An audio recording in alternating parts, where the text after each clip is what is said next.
Coming in Hot is presented by Botano. The game starts now. Here are your hosts, Brent Wallace, Jason York, and Bobby Ryan.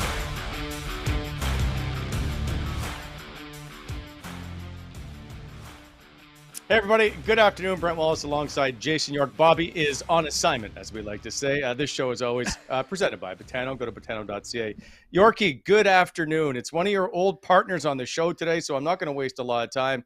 We are going to get to Lance Pitlick ASAP. Yep. Proud member, card-carrying member, I'll have you, of the Right Shot Defensemen's Union. It's a very prestigious club. Very prestigious club, Wally. We could use everybody on the right side right now. There he is. Without further ado, we're not even going to waste any time in getting to the sponsor reads. Lance, nice to see you as always. Played a long time ago with the Ottawa Senators, but that's one of the things I want to talk to you about is back in the day, playing way back when. Lance, how are you, sir? Doing fantastic. Thank you for having me on. I'm excited. One of my friends in Ottawa, when she found out I was starting a podcast, you guys were the first ones she recommended for me to try to get on. Heard nothing but crickets from you, but it was nice to finally hear from you. Hey, I just started doing this, Pitt. It's all on Wally. He was big time in you. He was big. You see how he prefaced you with way back. He just tries to make himself feel better all the time. That's how he rolls. That's how he rolls. My first year of covering the Sens was Lance's last year with Ottawa, and then he went on to Florida. But I knew about Lance a lot before I got there, which is I was disappointed. You were one of the first people I was disappointed to see go when you start to realize it's an NHL business and people move on. You were one of them, and I always felt like you didn't really want to leave if you didn't have to. Would that be fair? Absolutely. But everyone knew the nature of the business of becoming a free agent. Ottawa couldn't come close to what other teams were offering.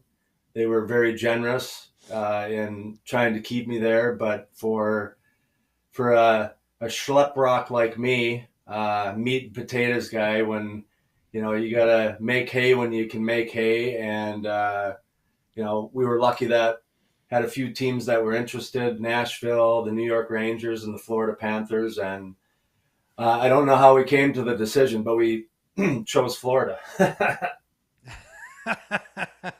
Interesting, you didn't choose the Rangers, and I'm going to get to that in a sec. But why not? Why not the Rangers? I know why. When I started dating my wife, and we started living together a few years after, we got a joint bank account, and anytime I would balance a checkbook, if it was within $10, I'm awesome, we're good. If she's not down to the penny, she's calling people. So, money was pretty important to her. So the taxes in New York, she said, they're out. And then it became Nashville and Florida. So that's really what the decision was. Hey, so Peter, true. good thing. Hear it all the good time. thing too. Like when I heard when Reds went to the Rangers, I don't know if you heard these stories and what he was paying to rent a place in downtown Manhattan. It's crazy. Everybody heard the stories, right, Pitt? And to Lance's point, we had such a tight group in Ottawa. Nobody wanted to leave, but then the group started getting better, and you have to go. And I ended up leaving. I think it was the year after Pitter, because that's how the game works. And we had such a good group, though. I like to call it the building era, Pitter. We were the builders, put the foundation down, make sure everything's nice and solid, and everybody else comes in later and gets all the accolades. But you can't do anything without a good base, right? You need that foundation. Yeah, there were some tough years there when we were together, but to get into the playoffs for the first time that one year, that was pretty special. And like you said, we didn't have a lot of high profile guys there, and we were all just kind of meat and potatoes, and we were grateful to have the opportunity we were having, and kind of grew with the city. So when it happened, it was a pretty special moment that I don't think any of us will forget. Absolutely. You began your NHL career in 94-95, just 2 years after Ottawa played its first season. In your first 36 games, your team was 3-31-2. Did you feel like you guys were never going to turn the corner, or what was that grind like? I don't know about you, Yorkie, but I was pretty optimistic still. Peter, I was lucky. I was lucky because I came the year after all that stuff was over. Thank God. I don't know if I could have lived through it. I got those. That must have been tough. It was, but like for me, it was. I'm just happy to be getting an opportunity in the NHL. So win or lose, I'm going out there and give it my all because I wanted to stay there. I didn't want to go back to Prince Edward Island, though I love Prince Edward Island. It was a real cool place. When was the last time you ever worked at PEI? That second year when I was there, and it's funny that you asked that because we're planning a trip to go out there, maybe in the fall this year, start in Ottawa and then take a train across and go visit some people that we still are in contact with there. Yeah, okay, fantastic. So I'm going to get to. We can do the tail of tape here. Yorkie. We got the tail of tape coming up here. Go ahead, do that. Let's do that. Yeah. I love you put so much work into it. I sense that as some sarcasm, but it's okay. I'll take it. Time for Tail of the Tape, brought to you by Renfrew Pro Tape. Go to renfrewpro.com or find them on Amazon or all major retailers. Okay, here we go. With things we like to learn about our guests when they come on the show. So through some numbers, here we go. Number 2, you were the first Senator to wear number 2 for multiple seasons. There's like 9 people before you, or 6, that it's just backwards. 228. So, oops. 8th most games played during your Sens career. Clearly, I've got them wrong. So, number 2. Is this number 2? Yes. So, first person to wear number 2 for multiple seasons. And then 11. Tied for 4th most goals by a defenseman during your time with Ottawa. Do you know who you're tied with? No idea. Jason York. During that time frame. Yeah, nice. And one, the only Sens player in history to have a shot named after him. We like to call it the Minnesota Wrister.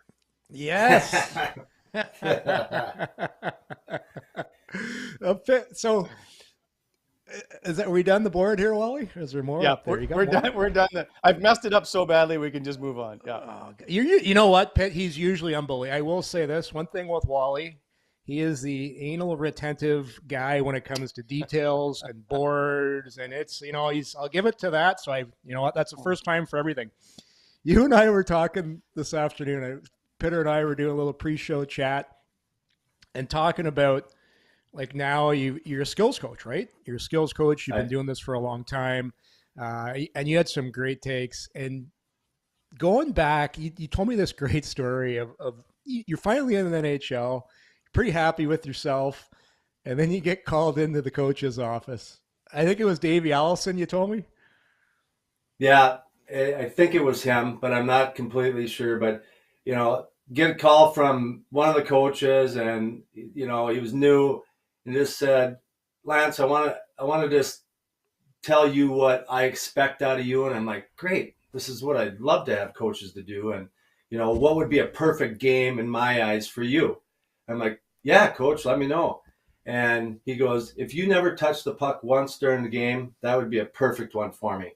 And if you do, get it to one of your teammates as quick as you can. I'm like, all right.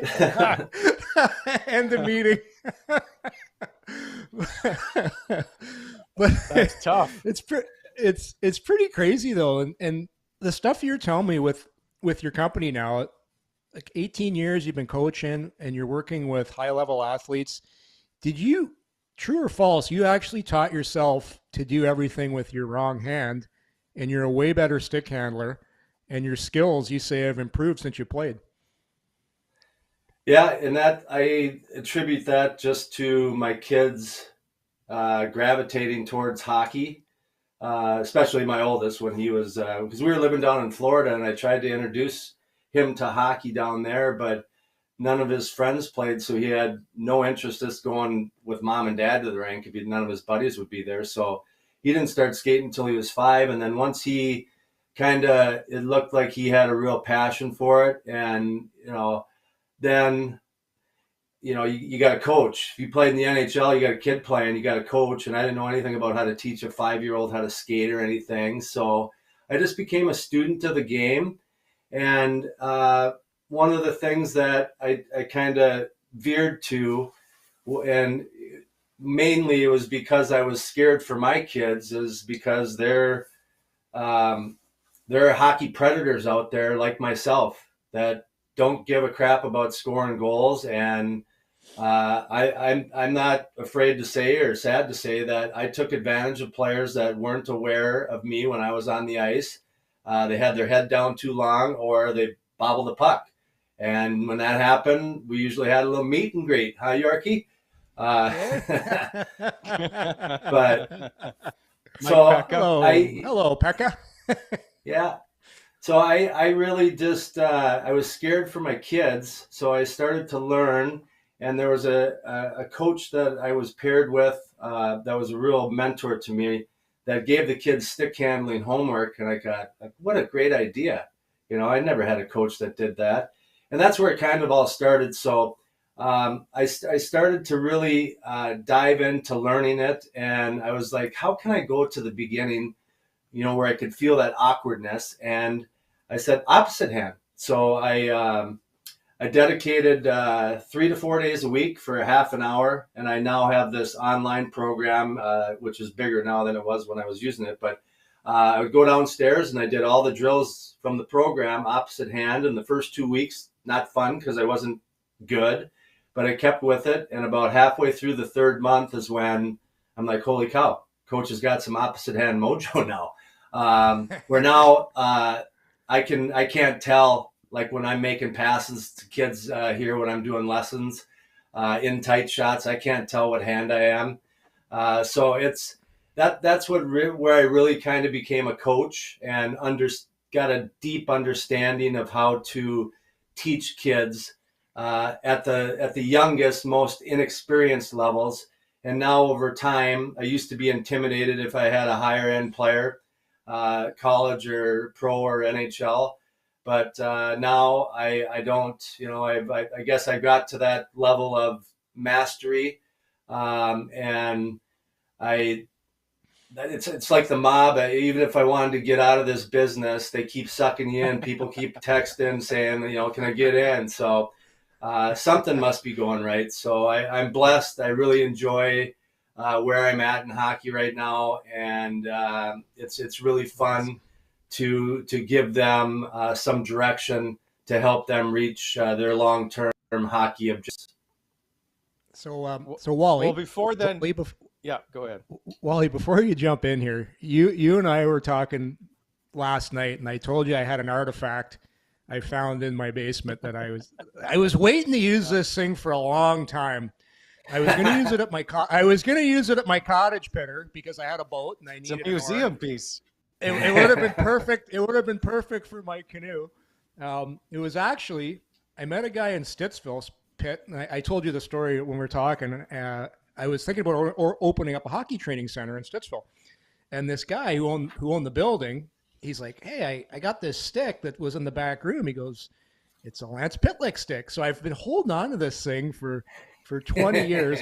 There's my dog Charlie, and I was looking at this thing, Peter. The knob on the end of your stick is like a goalie's knob, and the blade, the blade is ridiculously long. And you have barely any curve on it. And I remember you, after every single practice, there's the knob, you would go over and do your stick hand. Remember the little stick handling drill you do after every practice? You'd line up the 10 pucks, put the pucks through. There's the canoe oar right there. And then the best part of this is fast forward 20. Yeah, look at that thing. What a thing of beauty. But now, look at the length of that blade. now you're teaching skills, so it's unbelievable. But yeah, I've been waiting a long time to pull this paddle out. This is going in the museum, I think, Pitt. It is an artifact, that's for sure. I had one in my cabin that I found, so I have that down in the training area, and we do a little comparison to the sticks today. I mean, it's just crazy how hideous that stick was. I think I should maybe, there should be a little Hall of Fame, something, maybe investigation, because that's a special stick to play in that league. Anyone could make that sink. Like you played in the National Hockey League with that stick, 400 games, and had a pretty good career. 16 goals. Would this be the reason why it's not higher? Oh, I just threw up in my mouth a little bit. Oh.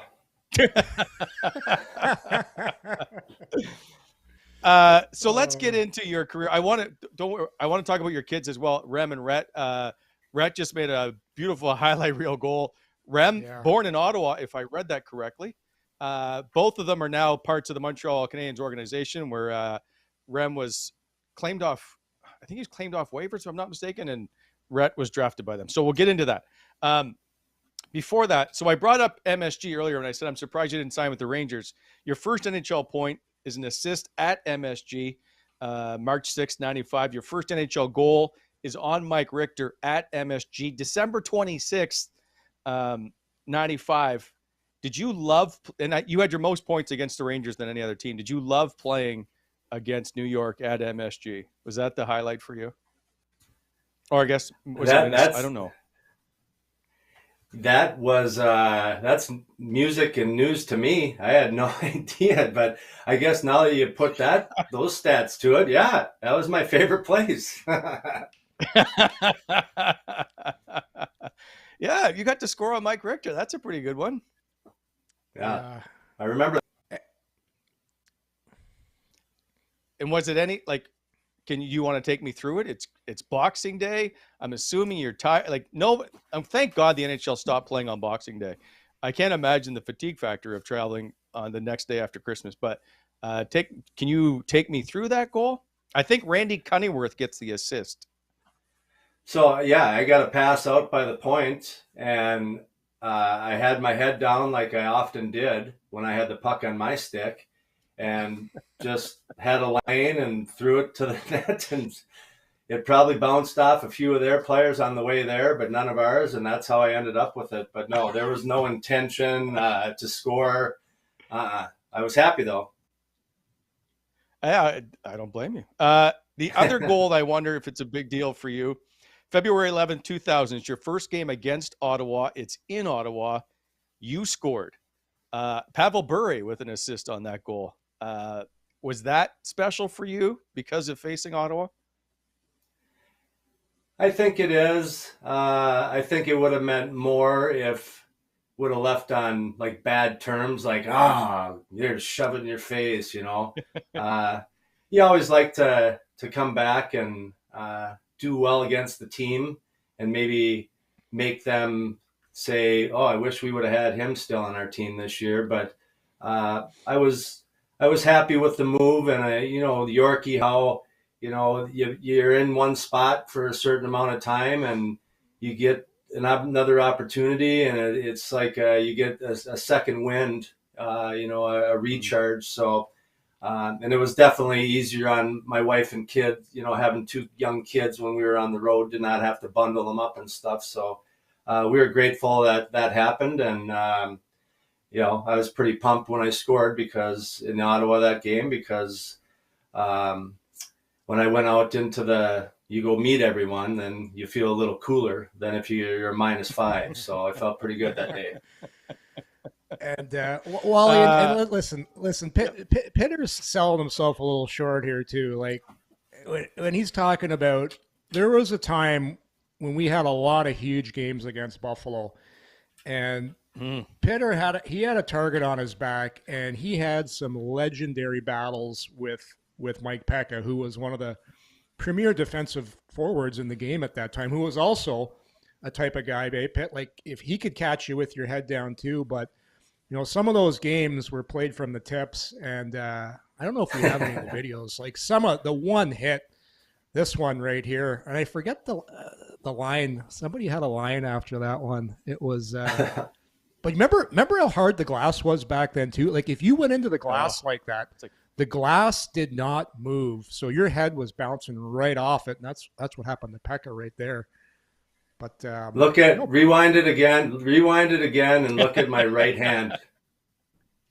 Look at my right hand. Oh, you punch him in the face? I don't know. I can't see it. I think you punched him in the face. I can't. I don't have my glasses on. I can't see it very good. So, Alex, our producer, said they said after that Pekka's doing the Lance dance. That was the line. That was the line after that hit. They called it. He's doing the Lance dance. That was in the playoffs, and you're biting and scratching and clawing and doing whatever you can, and that's what I guess I was doing.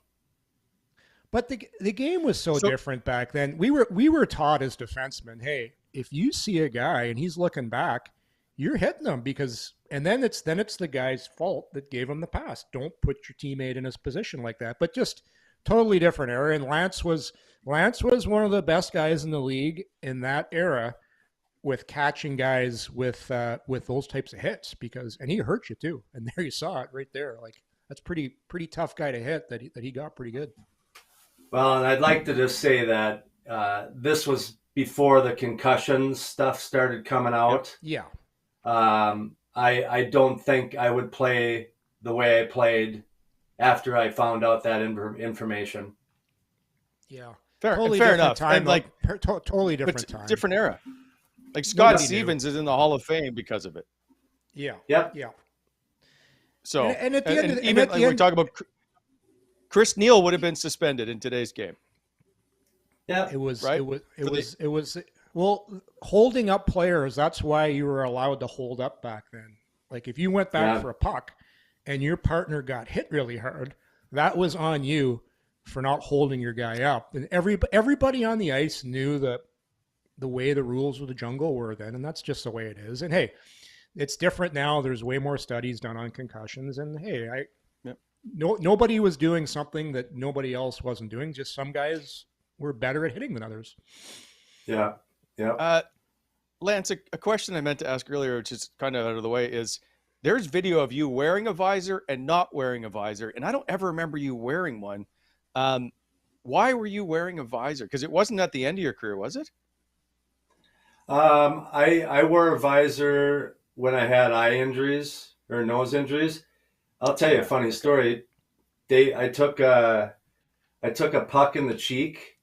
So I had to wear the full face mask, and I remember we were out in Anaheim, and Dave Allison, again, I think it was Davey Allison was the coach, and we had a crappy period. Maybe I just had a crappy period, but he pulled me into his office after the first period, and he goes, "You got a goddamn full face mask on. You should be a bowling ball out there. Get out there and hit someone." So, what are you afraid of? You went and hit somebody, I take it? I was a bowling ball after that, yes. Oh, my God. Somebody just commented, Sugar Ray Emery said, all of Pitlick's fights, or almost all, are against Darcy Tucker. Is there a history there? He and I just didn't like each other, and I wouldn't call them fights. I mean, I slapped her a little bit, and I was horrible at it, but it was part of the game, and I think it was one of the reasons that I chose to do that a few times more than I would have early on until I stuck with the team. And I had a coach that told me that. He says, one way to try to stick in the NHL is to just fight every game until you stick. And back then, fighting, it wasn't the heavyweight times, but it was still part of the game. It was getting close because that 98-99 team started to, like those Battle of Ontario games, They were pretty good. Yeah. What do you remember about that particular rivalry, or both of you for that matter? Yeah, for me, it was Darcy Tucker, and for some reason, him and I just did not get along, and we scrapped quite a bit. But you could just it didn't matter what building you were playing in. There's just a different aura, feel, energy in there, and it's not like playoffs. It's like someone might lose a tooth tonight. Yes, it was. Yeah. No, crazy. No, I just remember we were always the team that was taught to turn the other cheek, play between the whistles. And then Toronto was like doing this shit after the whistle. Like, and then they had, when Pat Quinn was there, he was a master at taking away the focus of his team and putting it on him and saying stuff and turning it over. And it was just, we were two totally different teams. They were kind of like junkyard dogs, and we were probably not enough of that. And we had a few guys, but not enough. But totally agree that it was just the intensity, the heat, every single game was just, it was through the roof. So much fun to play in. Is it still like that now? Oh yeah. It's the game. Obviously, the game's changed, but Toronto was just here on Saturday night. It was a fantastic game. It went to a shootout, and it just the electricity in the building. Mind you, there's way too many Leafs fans in the building. Tickets are a lot more expensive. I think the Leafs fans, because they can't get tickets for Toronto. They have them marked on the calendar here, and I'll be frank, I think a lot of Senators fans just don't go because they don't want to put up with the nonsense in the stands. So It ends up getting a little bit taken over by Toronto fans more than when we played. So it's annoying for the fans, but for the players, the energy in the building is very good. Yeah. The energy is fantastic. And you know what? It happens out west too. Like if you go to Edmonton and Calgary, there are lots of Leafs fans everywhere. It's just that's the way it is. I don't mind it, but the nonsense is a bit much sometimes. So Lance, I want you to take me back to this team because you're at the forefront of this group, just starting to turn around. You make the playoffs for the first time, but can you tell me about clinching a playoff spot? Yeah, I mean that was the first time that I guess I really felt part of that community. Was when we won that last game, and I never heard a building so loud, and it just driving home, just seeing the reactions on the Queensway there in Ottawa, or the 417 or something. It was a parade at 10 o'clock at night. It was pretty cool. So, and I know that we got a lot of free sandwiches after that for a while, didn't we, Yorkie? A lot of sandwiches. Were they on Bank Street by chance? The Bulldogs serve sandwiches? Yeah. Okay. It's everywhere. Did you? All right. So you clinch a playoff spot. Are you guys just happy to be there at that point then? What's that series? For me, I was always happy to be there, but no, that was my first playoff experience. So I'm just trying to soak it up all in, and trying to have conversations with players that had been in the playoffs, because it's different. It's much more draining than the regular season, and you have to be so much more focused on recovery. And if you go back, Peter, I thought we were the better team in that first round against Buffalo. I believe that's that goal. I think Derek Plant scored, right? Where Tugger reaches back and it just goes off his glove and trickles into the net. It was just heartbreaking because we were on such a roll, because we took us right up to the last game of the season to beat Hasek 1-0, get in, and then we took that momentum into the playoffs, and it was so much fun. That team was so tight because we didn't have superstars. It was just a lot of guys that just worked hard. We played the system, and man, it would have been nice to beat Buffalo. But dream year for me. It was a dream season, and I just remember the guys. The guys were more of the stuff off the ice pit. And I'll never forget this story. I don't know if you'll remember this. It's not even anything to do with hockey. Do you remember the bus driver we used to get in Washington all the time? I can't remember his name, but I remember that we had the same guy every time. Appalass. Remember Appalass? It would be the same bussy, this old guy, and he was always bitter. And you'd get into town, and the whole bus would be yelling at him, "Pedals on the right, put a log on the fire, come on, bussy."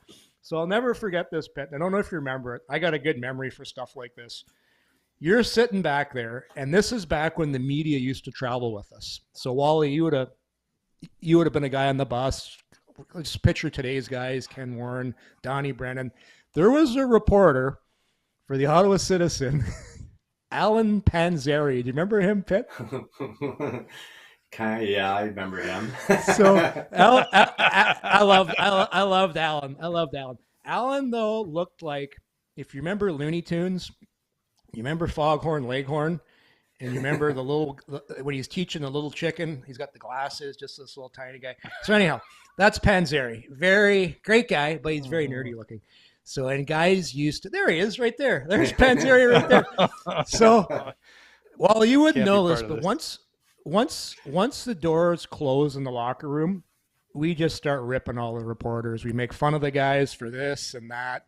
So Pitter's on the back of the bus, and he's yelling at Appalass. He's like, "Come on, Appalass, pick it up." And he goes, "Appalass, Panzeri's passing us on his scooter." And the whole, I don't know if you remember that one. The whole bus, Pitter, just erupted, and Alan's looking back. He's like, what? Who's talking to me? And I don't know how I remember that, but one of the funniest crazy things I've ever heard on the bus, and unfortunately at poor Alan's expense. Oh boy, brilliant. Yeah, don't know. I'm why sure I you guys remember never dumb made fun things of me, like so that's good. You're just this is a bitter guy up there. He's always bitter. It's not true at all. I'm very happy. So okay, Lance. The 98-9. I'm trying to remember the next year Buffalo series. Was that one a tough one? Because that's the sweep, if I'm not mistaken, where you guys should have been a much better team. The second year we made it to this. Didn't we lose to Washington that year? Oh, that's round two, that so it's year three. Okay. That's year three. You know what? For me, when the playoffs were over, I just repressed those situations, and start preparing for the next year. And to be honest with you, this happened with me at home, where guys that I played with maybe up through college or high school, they would come, and this is after I played pro hockey for a number of years. We'd hook up and then be talking, reminiscing, and they'd bring up a memory that was crystal clear to them, but I had no recollection.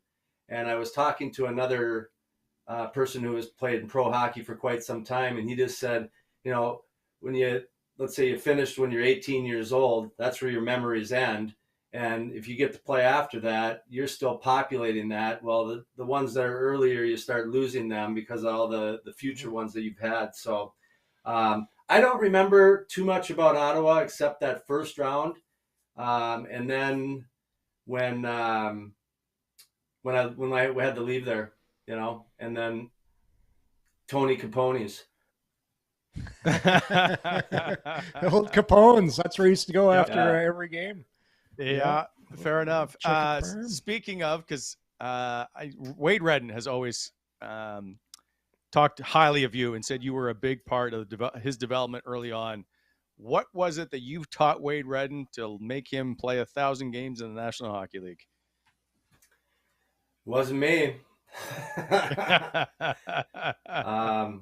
You know what? It was Roy Malacher brought me into his office and just I'm sure he had a few people that he brought into his office, but just asked, can you look after the kid and show him the ropes a little bit. So my deal was to if he wanted to come over for supper any night, he would just ask me at some point at practice, "What's for supper tonight?" And then I knew he wanted to come over. So he spent a lot of time at our place for suppers, that first year or two, and we became really close. So I was happy that I had that opportunity with him, and then I had a similar with Chris Phillips as well. Yep, Philly, another one. You've helped guys play thousands of games in the National Hockey League. I think that's a huge credit to you. Well, thank you. I'm not going to take any credit for it, but I will say that it was nice to see so many players play as long as they do. I mean, you get to 1,000. How many games did you play, Yorkie? Oh, just broke. I think 737. Holy cow! I just tweaked my hammy thinking about that. Yeah. Once again, Yorkie's on his 3 p.m. internet dial-up. No, it's and I hardwired too, Wally. I got the hardwire going. You shouldn't be dropping. Were you 737 games? Who, me? Yeah. I don't know. What were you? Somewhere in there. I could look it up, but yeah. Good for you. Okay, so Lance, I told you I wouldn't keep you forever.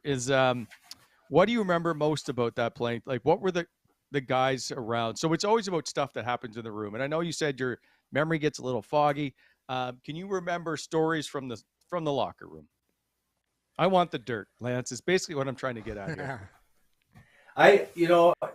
For me, for the NHL, my only experience was in Ottawa, and then when I went down to Florida, it was a completely different vibe because the players that were married and had kids, they lived close to the rink, and then all the single guys, they lived out on the beach by Fort Lauderdale. Smart.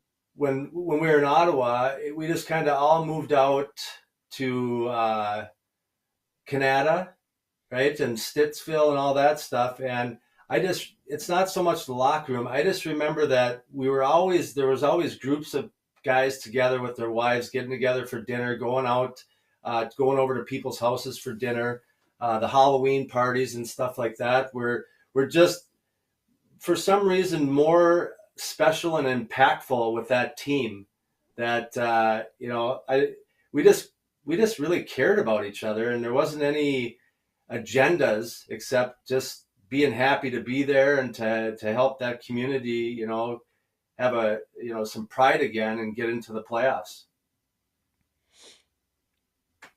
You go from having Dave Allison to Jacques Martin as coach. Jacques pretty stoic, although he's very funny and dry. What was your relationship like with Jacques? I had a very good relationship with him. Early on, I was in and out of the lineup with him, and he gave me some good advice when I went home, just saying, "Lance, you get a good shift, and you got a bad shift and an okay shift. I got to know what I'm going to get every shift." And for some reason, that resonated with me, and I appreciated that. The one story I'll remember about Jacques is, remember Yorkie when we were down in Florida, and he said, "Don't go out." And it always gets brought up. Well, so you guys have heard that. All right. So he's laying in the weeds, whatever. But I remember it was shortly after that, we had the bag skate, whatever. And it was a few games after that. And we still were kind of not rebounded. And he comes into the locker room and starts blowing a gasket, which he rarely does. And he finishes it up. And you can barely understand him with the French accent and being angry. But he finished this whole rant off saying, "And number 2, Lance, he's our best player. And if he's our best player, we don't have a chance." And he storms out of the room. Thank you. Thanks, Coach. So the next morning, I remember that too. I remember. I forget it. One of the trainers, if it was Woody or whatever, he says, "Hey, Jacques wants to talk to you in his office." So I go into his office and he has me close the door and he just says, "I'm sorry." I don't know how you took that, but as I thought about it, you probably didn't take it very well. So that's cool. So, but I appreciated him because he was good to me. Where if I was going to be a healthy scratch and he knew it, he would tell me early so I could start preparing for the next game. Have a workout or whatever.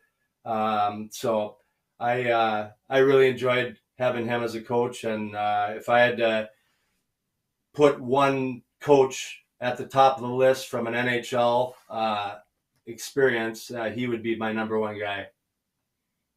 Yeah. He's a phenomenal coach. It was amazing, Peter, how when I go back, because I started coaching my own kids when I coached Junior A, then I would find myself doing some of the stuff Jacques would do because he was so prepared. And you remember, we used to practice dumping the puck in.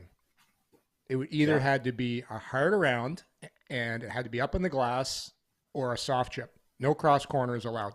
And then we'd practice chipping the puck. Remember that little stick he had? He had that little wood Peter Forsberg stick that he had out there. And he'd never skate more than 3 feet. And you had to chip the puck exactly 2 feet over his stick every time. But the details, right?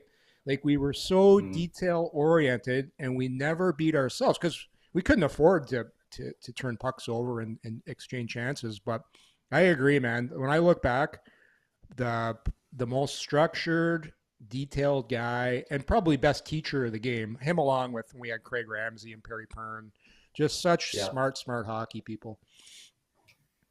I want to get to your kids because you're a family of gophers. And I mean that in the nicest possible way. All of your 2 boys and you and your wife all went to Minnesota, if I'm not mistaken. Correct. Can we talk about Rhett's highlight goal? Because it's everywhere. I'm just curious to what the reactions been from the Pitlick family when you see that it's getting millions of views everywhere. Spit and Chicklets, we just witnessed a murder while he's dangling and just scoring. Can you just sum this up for me? What it's been like, I guess. Well, if you would have, I don't know if you saw the highlight when they played North Dakota here. In Minnesota, but he scored a goal and he threw his stick into the crowd. A North Dakota guy grabbed it and threw it back on the ice. So after this goal, I was just glad he didn't throw a stick into the crowd. That's funny. The old Alfie. But I was preparing for this with Bobby Ryan because this reminds me of that play that he had against Nashville. When he was doing those slip throughs. Yeah. So, but no, this was a special moment for him. All these kids that get to level, they have spent a lot of time perfecting their craft, and that's not an easy play to do. Breaking that puck out is not an easy play to do, but it was a fun moment for him. I think he would take it back to get a win, but now that they still got the number 1 seed for the NCAAs, I think he's happy that he scored that goal. That's like a million repetitions on the little thing with the stick where you slide the puck out. That's over and over and over. The again. Super deker. Yeah. The attack triangle. So, yes. Why are both of your sons forwards, Lance? Because they learned how to score goals when they were young, and I apparently didn't. So it wasn't a special thing. No, I guess both of them, all the teams that I coached, and I give credit to the association that we have here. They, up until a certain age, like 13 years old, I think that players have to have a rotation, and I'm sure you guys have it up in Canada as well, at both forward and D. Or everyone wants to play forward, but they have to have like 4 weeks of a season playing defense. Oh. And then the ones that want to play D, they can play more D. So my kids played a lot of defense growing up, but they gravitated toward that. And I think one of the things that has really helped them is just there's so many specialty coaches out there now that have really taken the game and dissected it, and they're staying in their own lane, and they're really, really getting dialed in on that little moment, how to get 1% better, because it's hard to become an everyday player in the NHL. It's hard just to get to the NHL, and it's hard to be consistent in the NHL. But the one thing that you won't have a chance in having any of those attributes is if you're not practicing daily at perfecting your craft. And I call it becoming a master craftsman or craftswoman. Fair enough. How proud are you of your two boys?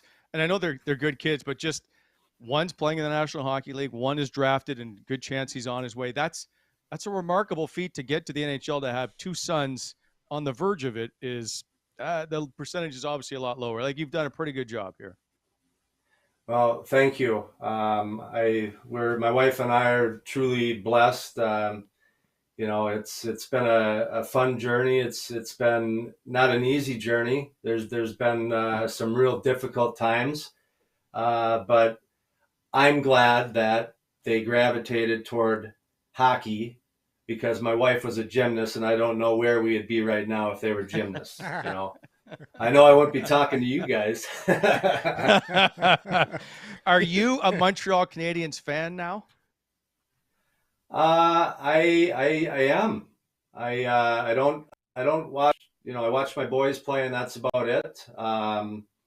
When Rem played for the Wild, I was a Wild fan, and when they put him on waivers, same as Nashville, I don't like you guys no more. So now I like Montreal. I don't blame you. So, That's the way it works. And finally, you said you watched North Dakota. Do you, as a defenseman, do you know much about Tyler Kleven and what your thoughts are on him as a player? But that might be tough. I didn't mean to spring this on you.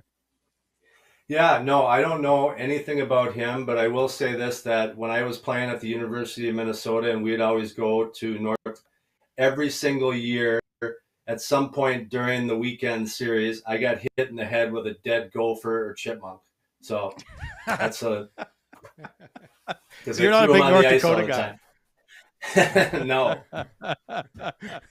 Fair enough. Last thing, because Yorkie talked about it, you have a new podcast out. You've already had Chris Phillips on, and you've had Wade Redden on.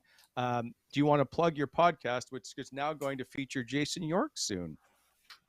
Yes, we got Yorkie on there Wednesday. It's called the Hockey Journey Podcast, and when I started it, it was just, that's what everyone has. I mean, everyone his journey is different, yep, but it's the same. And it is a journey because of all the adversity that comes with the successes. I interview former players and what I consider master coaches. And then I also do some solo podcasts on topics like goal setting or nutrition, meditation, and I'll reference some books that I've read to kind of, open up people's minds to think a little differently. So yeah, thank you for that. It's been fun to reconnect with players. I mean, Yorkie, we played together, but it's been a long time since we've seen each other in person. And if you look over the last 20 years, it's been 2 or 3 times that we've ran into each other, so it's been fun to be able to chat and to hear their journeys. And I'm looking forward to hearing yours on Wednesday. Wait, do you have any Yorkie stories that you can tell us before you go? You know what? Just I don't. one.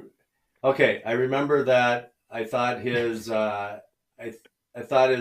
girlfriend at the time, both my wife and I thought she was good looking. So Laurel, right? Isn't that her name? That's right. That's right. She'll be happy, Pitt. Hey, do you have like a? Well I'm played. I'm gonna need a couch or something to lie down. I'll be in therapy once we go through my hockey journey on Wednesday. we're gonna open up a can of worms from the junior days. I don't know if we want to go there. I can't wait. Fun time. Yeah, it'll be fun. Hey, Pitt, this has been great. Hey, thanks for coming on and doing this with us. Thank you. I really enjoyed it. Thanks, and anytime I can get connected back to Ottawa, we just have nothing but fantastic memories there. And if my wife and I, if we weren't living here in Minnesota, we would go where Rem was born, and that's where you guys are in Ottawa. So thanks for having me on. I really appreciate it. Right on. Awesome. Man. Appreciate it. Good luck to your boy with his quest for a national championship. We'll be watching. Good luck, Lance. Take care. We'll talk to you soon. Thank you, everyone. There goes Lance Pitlick. A true gentleman and one of my favorite early on players that I ever got to cover. I just enjoyed him. He has a great sense of humor. He's a lot of fans identify with Lance too, because he's like the common guy, right? He makes fun of himself, says he's a meat and potatoes guy, and he's got a great way of going about his business, and he's doing a bang up job with his skill development. Like, he's got a great business going now, and he's helping a lot of kids. And when I was chatting with him earlier today, Wally, he said he basically went back and not retaught, but refigured out how is the best way to go about developing skill in young players with stick handling, skating, and everything. And it's pretty cool. We chatted today for about an hour. Like, I was fascinating, but he's, a really great guy. And as you know, he's got a great sense of humor too. Like, most of my stories with Lance are stuff when we're sitting around and he just says funny stuff and gets the whole room laughing. And that's part of lasting in the NHL too. Being a good guy, and they always say he's good in the room. Well, what does good in the room mean? Good in the room means kind of being like Lance Pitlick. He's good in the room. That's what good in the room is. And you want him around. All right, we got business to take care of. Plus, we got still some Sens to talk about. They're in Pittsburgh tonight. Yeah. First, this show, a little late to this, is proudly presented by Betano. Go to betano.ca. Download the all-new app. By the way, they have super odds, and they have it on the Ottawa game tonight. We're going to get to that in a sec. Use the app, having the amazing world of sports always with you at Betano. Hundreds of betting options for events, same-game parlays with Bet Builder, live in-game betting, the most competitive odds in the market with Betano. The game starts now. Yorkie, you're up. You're going to have to – you didn't do anything last. You're going to have to shoulder the load here with Renfrew and BEI. Yep. Big thanks to our sponsors, as usual, Renfrew Pro Tape. I see nothing on. Here we go. Right now, I get to get my their website, renfrewpro.com, available at all major retailers. The one thing you can't forget is Free Tape Fridays. Don't forget about Free Tape Fridays. You can find them at Instagram at Renfrew Pro. It's the one with the green core. Available all major retailers. And finally, you got that one. You could do that one. BEI, a big thank you to Brannstrom Excavating Inc., who I'll be seeing their president and CEO tonight as our kids play in a playoff game at the Bell Sensplex. Or no, we're at Richcraft Sensplex. Anyway, BEI, they're looking to hire, by the way. Get your applications in now if you want. They've talked about there's been a huge, rush of applications. They're going through them for the spring and summer, obviously. Equipment rentals there, as well as aggregate and topsoil sales, all kinds of things. If you're looking to plan your next project, give them a shout for your aggregate supply needs. 613-432-1120 or go to BonnsterExcavating.com. BEI, those big blue trucks, reminding you to slow down during in construction zones. All right. We have a new goalie to talk about that we haven't brought up on the show because he's just gotten called up. So the Sens send down Kevin Mandolese, and they have called up Dylan Ferguson. And again, I love stories like this. Dylan Ferguson, who not that long ago was basically on his way, if you read the story, headed to Wichita because he got sent down to the ECHL. He's 20 minutes into the drive. That was when he's part of the Maple Leafs. They get a call. You've been traded to Ottawa. Head to Belleville. So he gets to Belleville. He's got a 5-1 record. Got a .935 save percentage, and he's helped the B-Sens climb back into the playoff hunt. Now he's been called up. He's going to wear number 34, by the way. and here's a little bit of trivia. He was part of the Vegas to Dallas deal that saw Igor Sokolov go to Vegas, and Mark Mathot went to Dallas in the expansion. I think it was June. Yeah, during the expansion draft. His rights traded with Dallas, a second-round pick in the 2020 draft, which ended up being Igor Sokolov to Vegas for Mark Mathot. I thought that was certainly interesting and ties in Ottawa all of a sudden. So Dylan Ferguson, he will be dressed tonight. Now, DJ Smith said he won't announce his starting goaltender. Yorkie, here. I'm just throwing this out here. They play Boston tomorrow. Yeah. Wait, you're not sending him into Boston? Yeah, I am. I want to. What? You can't. Okay, so you can't lose this game to Pittsburgh tonight. You can't lose this game to Pittsburgh tonight. We're not. We're not talking about the playoffs anymore, are we? Well, there's 97. If they win out, they got 97 points. You can lose 2 more games. 11-2 might get you in. There's the math. They have surrendered 4 goals or more in 7 straight games. You're going to throw. You can't put them in against Boston. Why not? It doesn't make sense to me. Why would you do Pittsburgh, who's lost 3 in a row? Mandalese went in with 1 or 2 games experience. New York Islanders threw 50+ shots at him. Because sometimes with a young guy that doesn't have a lot of experience, just that one little game with Vegas, the team rallies around that it's, come on, let's support this guy. Okay. That's what I would do. So Yorkie, then hear me out. The Pittsburgh Penguins have lost 3 in a row. They've been terrible defensively. Mm-hmm. I'm not sure Mad Sogard is playing at 100% after that injury we saw him deal with, right? If he's hurt, then I don't play him. Well, but he's not. There's a difference between being hurt and being injured. He might be hurt, but he's not injured. So, you start Sogard in Boston against, there's no other team like them in the National Hockey League. I understand they've had success against Boston this year. I get that. Mm-hmm. You play Dylan Ferguson, who's already on a little bit of a high being called up. He's got 1 NHL appearance in his career. He's never started a game. Put him in against Pittsburgh. I just don't think you do it against Boston. It doesn't. I know you're the former player, but it doesn't make sense to me. Sidney Crosby's not bad, Malkin. They got some good. I don't doubt that whatsoever. And they're fighting for their playoff lives. So here's the thing. They're not the Boston Bruins. Boston is going to play. They're not going to play like their lives depend on it. The Pittsburgh Penguins are going to play tonight like their lives depend on it. They're going to play a lot. They're going to have to tighten up, stop turning pucks over, put pucks in the good. I think they're going to be a very tough team to play against tonight because everyone's going to have to be dialed in. Because if they lose this game tonight to the Ottawa Senators, they're not going to make the playoffs. Florida is going to catch them. And I, by the way, how about that call about a month ago? The Florida call, not over yet, but I still think the Panthers are getting in. I just think Pittsburgh's going to come tonight, dialed in, ready to play. Okay, they have to. They're missing, I think, 4 of their top 6 D. Okay, who are the center icemen for the Ottawa Senators right now? Again, okay. Everybody talks. This is the thing. People forget there are 3 rookies down the middle right now for the Ottawa Senators. 3. Okay.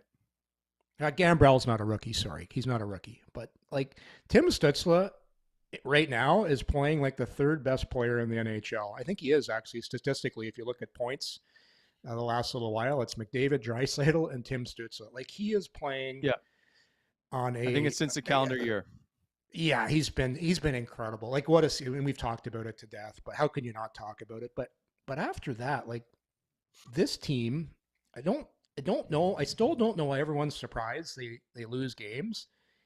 The two most important positions in hockey are center and goalie. So you're going out tonight to play against Crosby, Malkin. Yeah, they have injuries, but down the middle, they're still better than Ottawa overall. And in net, they've got experience. So when I base it on that, and then I look at what Ottawa's coming, like it's just, they're in a really, really tough position. So who you put in nets doesn't really matter. I'm gonna put in though the guy, because it's gonna be a really tough game tonight. I'm gonna put in the guy that gives me the best opportunity to win this game tonight, and I'm gonna put Solgaard in. So that's just me. So hey Dylan, love to have you on the group here. We think you've done a great job. We want your first start to be against the Boston Bruins, who are setting NHL records left and right. Good luck, buddy. Okay, so to play devil's advocate, Solgaard is part of the future here, right? Like he's probably a guy that they're grooming. They're grooming him. Yeah. So why would, after what he's gone through this little while, you don't think his confidence is down a bit? He's given up 5 goals in a ton of games, and you're going to throw him to the wolves against the Boston Bruins. Why would you do that? I'd rather play the other guy who we don't really have any plans for, and he's here. Do you want to be embarrassed by the Boston Bruins? If you're Brady Tkachuk and Tim Stutzle, you're going, so we're going to start the guy that's played one NHL appearance back in 2017 against the team that is basically unbeatable with 11 regulation losses. I think, does Ottawa beat them twice? I believe so. They beat them twice. Hey, they got their number. I like it. I like putting in the kid because it's like, hey, there you go. Welcome to the NHL. There you go. I can see your point. I would. Why would you want to put a guy like Solgaard, who you believe, like right now I don't know if he's fragile. Like I saw him speak after games. He looks okay, but I'm going to put him in a game where I think we have a chance to win. I like, in saying all the things I said about Pittsburgh, I still think if Ottawa, the 2 games, that's the best game they have the chance of winning is tonight's game. So I'm going to put the goaltender in that has some experience, has played here, and is going to give me the best opportunity to win this game. And then we'll see what happens. You can only go what's in front of you, and then win this game, hopefully for the Senators, and then figure it out for Boston, and put Ferguson in and see what the kid can do. If he doesn't play well, you take him out. Okay, then we're going to go right to it. Time now for Lock of the Day.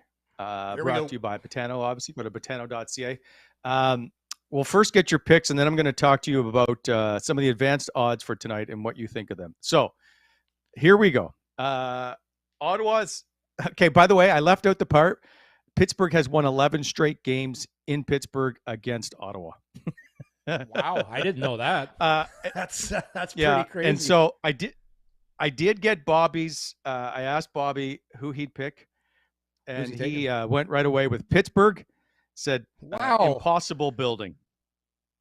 Yeah, so that's an impossible building. Tough. It is tough. They're 19-11 at home, 19-11-4 or something at home this year. Okay. So Bobby's on Team Pittsburgh. The Sens, by the way, are 0-4. You told me you're taking the Sens, right? I am going to take the Ottawa Senators. Nice. I think Pittsburgh is rattled. I think defensively they're a little porous at the moment. So, and at some point they have to win a game here. They're not going to lose 11 straight games. And I know it's a tough time to go through this. And listen, by the way, they should have won against Toronto, except they got robbed. And we can leave it at that. But I think they should have won the Toronto game. And they probably, you know what? We haven't even discussed what was the freezing of the puck against? Now I can't remember who they played. Not Edmonton. I forget the freezing of the puck. Colorado. It was Colorado. It was Lars Eller. Lars Eller in front of the net. They should have won. Ridiculous. They should have won that game. That game against Colorado. Okay, hang on. Was quite possibly one of the worst officiated games I've seen all year. Yes, I agree. Okay. So I should have got the win on that. So I've now picked Ottawa. I think 3 straight years. Yeah, or 3 straight games. You need to know when to pick Ottawa. I went on a streak where I took Ottawa 4 or 5 games in a row, and that's when they were hot. Now they're not. And this is what's happened. Sometimes you're going to win. You're going to win games you don't deserve to, and now they're in games where they probably deserve to win. But that's hockey. It's like hockey, whatever you want to call it, hockey gods, laws of averages. I'm taking Pittsburgh because I just think Pittsburgh, they're running out of runway here, and I think their big boys are going to come play. I think Crosby is going to be all-world Crosby tonight. Malkin's Malkin. They still have good players. I know they have injuries. And their goaltenders need to get it together. So I like pitch. I think Ottawa's going to play very well though, and I think they still could win. Yeah. But I will go with Pittsburgh. Alex, you have to give a Pittsburgh thing to Bobby, Pittsburgh logo, because that's who he's picked. Can you get him hugging the Penguin in the picture there? That was so funny. That's so good. Okay. In the game tonight, there's a couple of super odds. Sidney Crosby and Tim Stutzle to both score one or more goals at plus 540. Would you take that bet? Sidney and Stutzle both to score. Tim. Yeah. Wow. I hate those prop bets. I'm not good at them. I can just tell you who's going to win and lose, as you can tell by my record. I don't know. Yeah, I like it. You like it? You taking it? You would. Yeah. Hey, yeah. If two guys are going to score, you're going to see. Yeah. And by the way, yep, that's fair. The other one is Richard Raquel and Jakob Chychrun, both to have 4+ shots on goal at plus 640. I looked it up. Chychrun has gone at least 3 straight games with 4 or more shots, and Raquel, not so good. I think it's 3 of the last 8 he's had 4 or more shots. I don't know that I would take it, but it's certainly a good payout at plus 640. Oh, really? Wow. Yeah, that's a tough one. Yeah, I would say no to that. And the goal one, I don't know. I'll say no to the goals too. I might throw $10 on that. Yeah. I gotta start at that payout. I gotta start betting. By the way, if you do go to Botano and sign up, it's a simple, quick, easy sign up. Just that's something that some of the people in the past have had to deal with long signups. That's not the case with Botano. Okay, so, moving on. We brought. Yeah, go ahead. Are you going to talk about Colorado? Oh, you want? Okay, we'll go back to the Colorado thing. I'm okay with them waving off the icing because I think it was pretty early on they waved it off. So okay, but the puck is clearly under his glove blocker, and the ref is behind the goalie. And so the rule is always you blow the whistle dead, you blow the puck dead when you can't see the puck. The play is over. There's no way he could have seen the puck. That one bothers me. Yeah. The thing that's and I'm pretty good with officials. Yeah. That was a so yeah, that was there's no arguing that one. That was a blown call. And they could have escaped it by saying there was goaltender interference. It was embarrassing. That was an embarrassing call for the league. The thing that I'm noticing lately, and it's in a lot of Ottawa games, I find the referees, they're actually looking to call penalties. And I'm seeing some calls where it was in the Ottawa game. This one actually went against, it was in the Colorado game. It was a phantom penalty call in front of the net. Like the guy just fell down, and the refs, they're so quick. And I know it's bang, bang and things happen, but there's just a guy will touch a guy's toe cap with his skate and the guy will fall down and it's a trip. It's like, come on, this is the Brady Tkachuk one. That was not a penalty.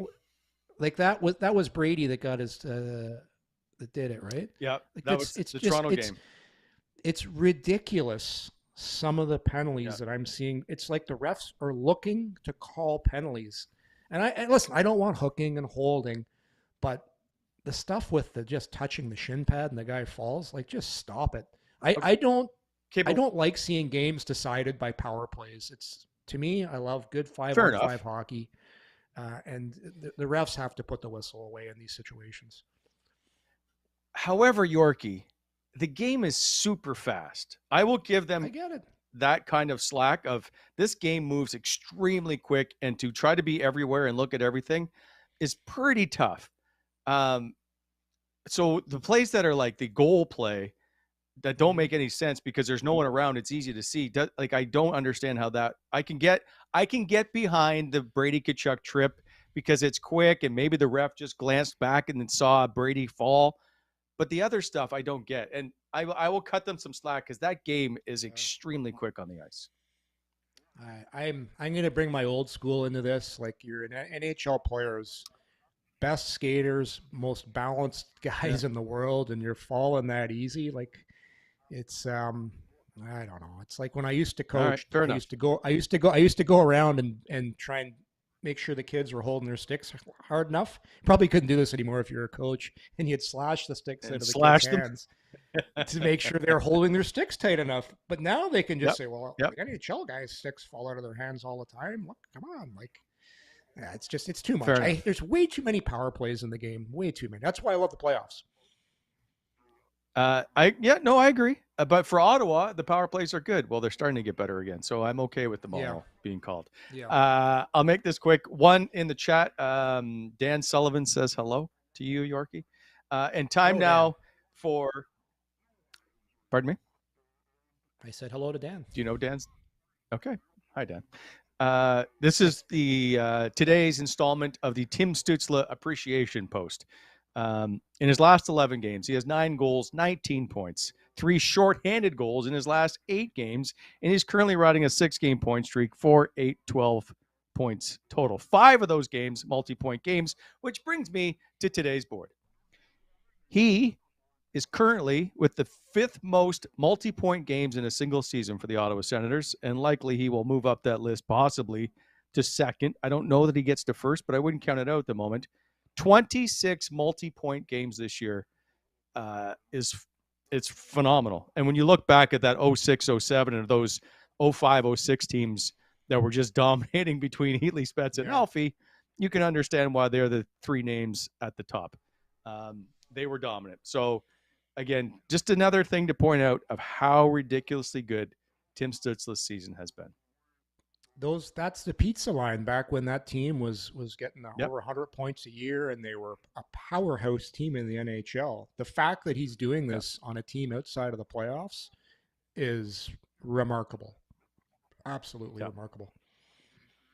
So we'll probably have something else new to tell you about tomorrow, but I just wanted to bring that up today. And with that, we are going to let you guys go and start to make supper. Or do you call it dinner? Is it dinner for you or supper? I think we're both.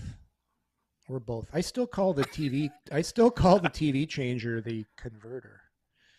Oh my God. Okay. Just there it goes. Show is currently off the rails. We're gonna need a sound effect every time the show goes off the rails. We will be back with Bobby tomorrow. We'll discuss tonight's Pittsburgh game, and then we will debate who the goalie should be in going into Boston tomorrow. Yes. That and a few other news and notes. Perhaps we will have a Tyler Kleven signing soon. We'll get to chat about all that and more coming up. Yorkie, I'll see you tomorrow. Take care, everybody. Yep. Thank you for watching. Coming in hot, brought to you by Botano.ca. Enjoy the game tonight, everybody. Coming in hot is brought to you by Botano.ca. Please hit that like button and subscribe to our channel to never miss an episode.